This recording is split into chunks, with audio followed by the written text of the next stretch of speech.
ഉണ്ടായില്ല പറ. ഒത്തിരി കാര്യം. ആ വ്യഗ്രത, ആ ആകുലത, ഈ ഹൃദയവ്യഗ്രതയോടെ ഞാൻ പ്രാർത്ഥിച്ചു. എങ്ങനെ പ്രാർത്ഥിച്ചു? ഹൃദയവ്യഗ്രതയോടെ പ്രാർത്ഥിച്ചു. കണ്ടോ? അത് നമ്മൾ പ്രാർത്ഥിക്കണം. ഇതെല്ലാം ഹൃദയങ്ങൾ കർത്താവിലേക്ക് ഉയർത്തുക, അല്ലെ ഹൃദയത്തെ കർത്താവിൽ ചൊരിയുക എന്നൊക്കെ പറയത്തില്ലേ അല്ലേ?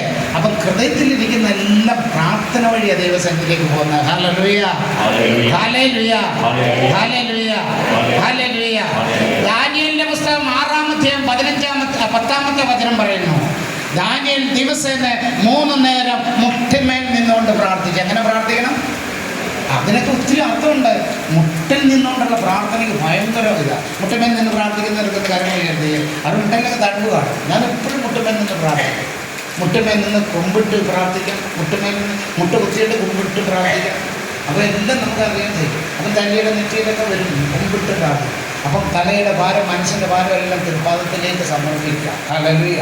നമ്മളൊരു പാട്ട് പാടും, ആരാധിച്ചിടാം കുമ്പിട്ടാരാധിച്ചിടാം, ആരാധിക്കുമ്പോൾ അവതാനം പാടിടാം,